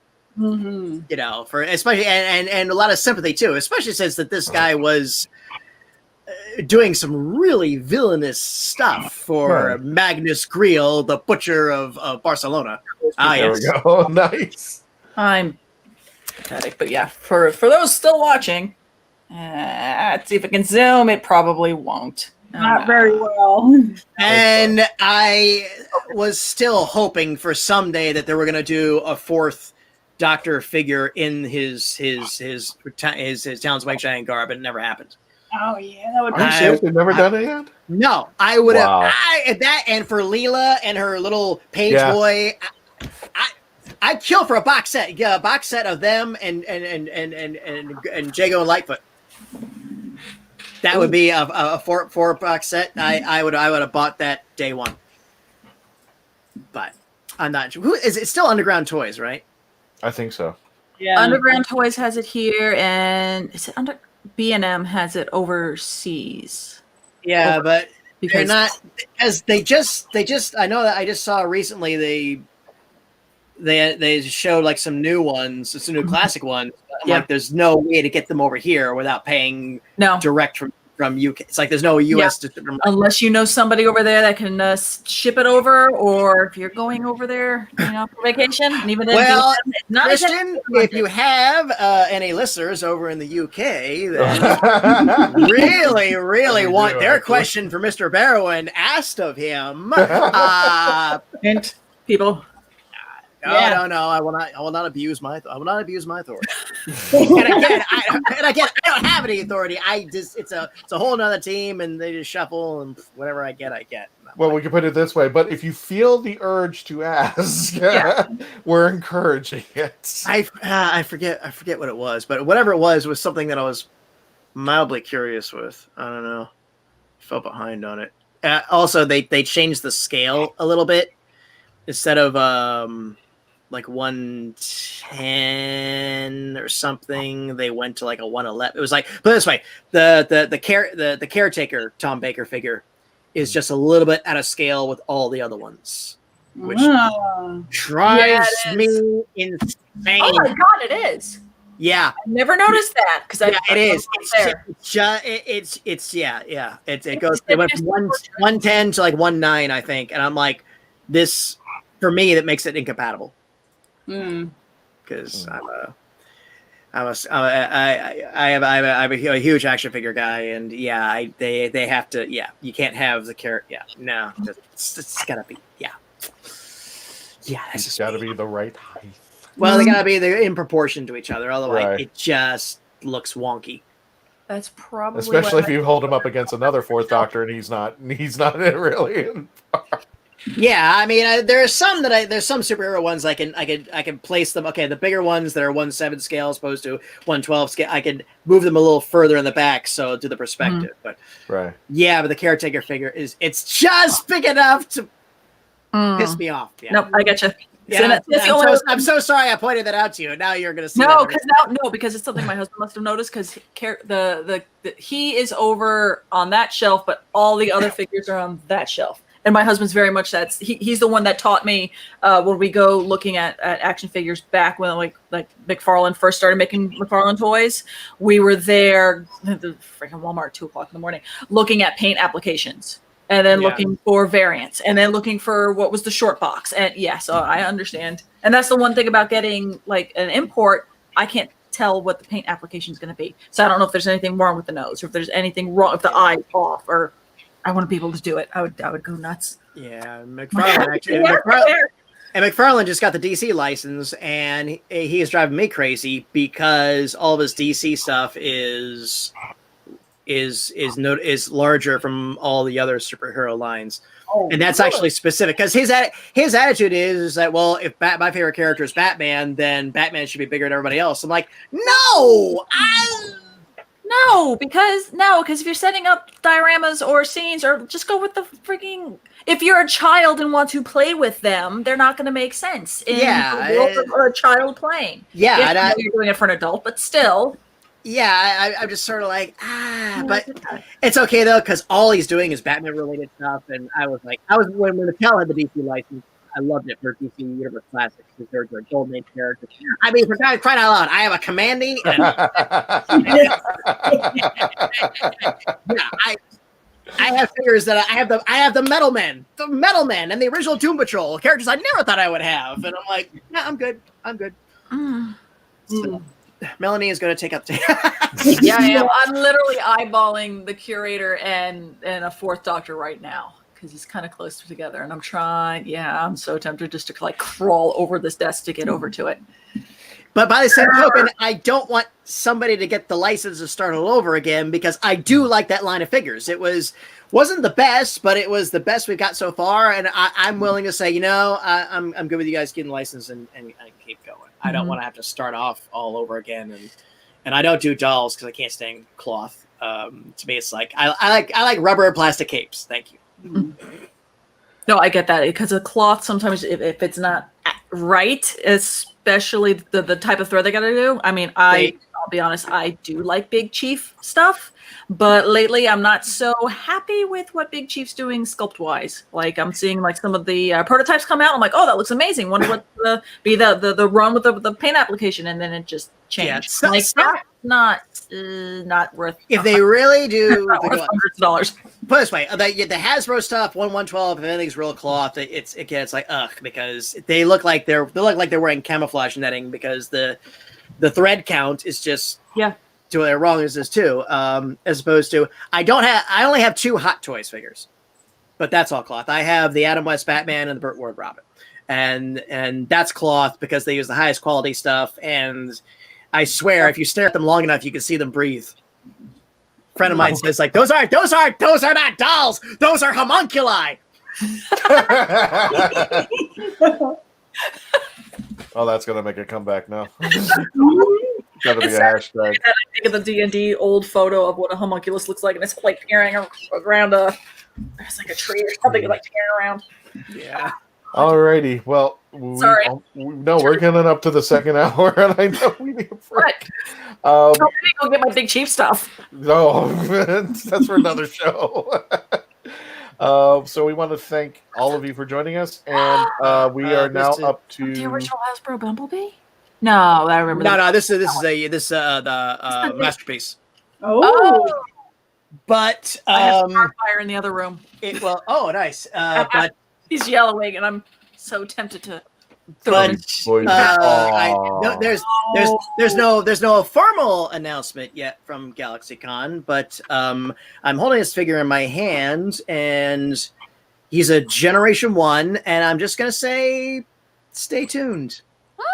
Stay tuned for an announcement that I'm very, very, very excited for. Sign up for that email. Okay, well, want to thank.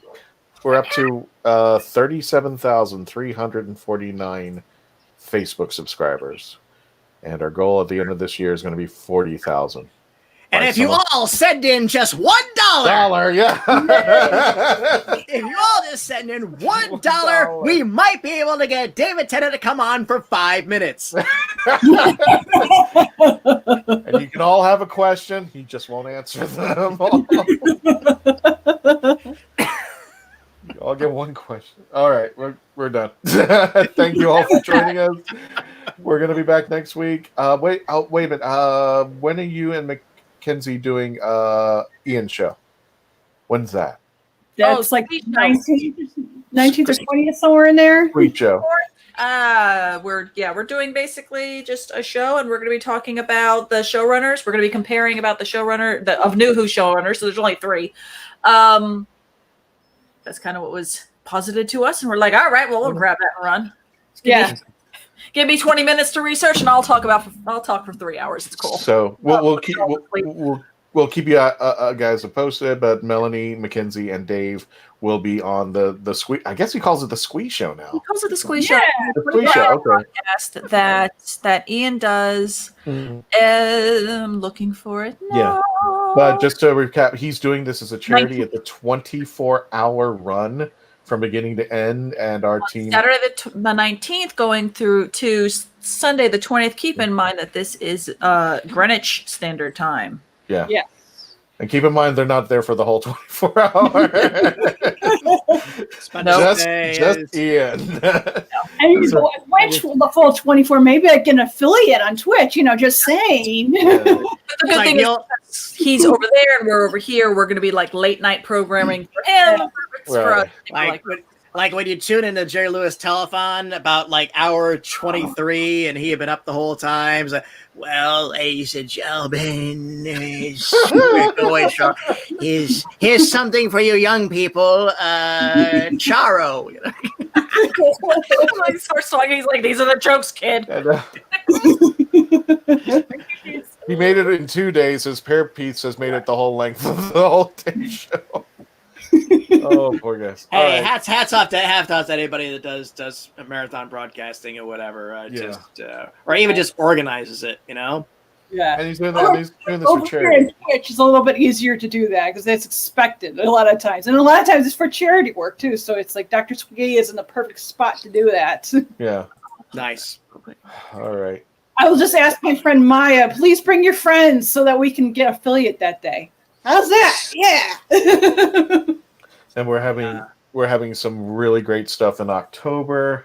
Here it is. I'll let it. Oh wow! Thank you. Yes, there we go. Let me take down the banner there. Ta-da! Here's the information for you. So remember, Sunday 1 a.m. to 2 a.m. is not in here, the UK. That's actually that's the UK time. So it's actually going to be in the evening here. I've already forgotten the actual time we're going to be recording. Once it's 7 or 8. Math it, people. We'll be keeping you up on top of things there. We're having a big lineup for Halloween. We're having a special game show with 3 of the monsters from Doctor Who. Believe we're confirming Richard Ashton and Don Davey, and we have one more monster coming up. We're going to have a little game show. It's going to be fun. It's going to be awesome. Phantasmagoria has been announced. John and I are just working out a date that we can do that, but they're going to do a special traveling TARDIS show that they're going to actually take their act and convert it for Doctor Who. So I'm very excited about how fantastic. Yeah, John said, "Can we?" I asked John. I said, "John, can you make this Doctor Who?" She said, "We'll make it work." I'm like, "Okay." And guys, just stay safe out there. Thanks for becoming part of the legend. We're gonna end the show right here, and please stay safe. Christian, thank you for having me on again. Yeah, thank you, Patty. Melanie, Remember, pleasure to see you all again, and I look forward to seeing you and again your audience. I hope you'll join us this Saturday for Barrowman and our other fine programming, GalaxyCon.com. Thank you all again. You got it.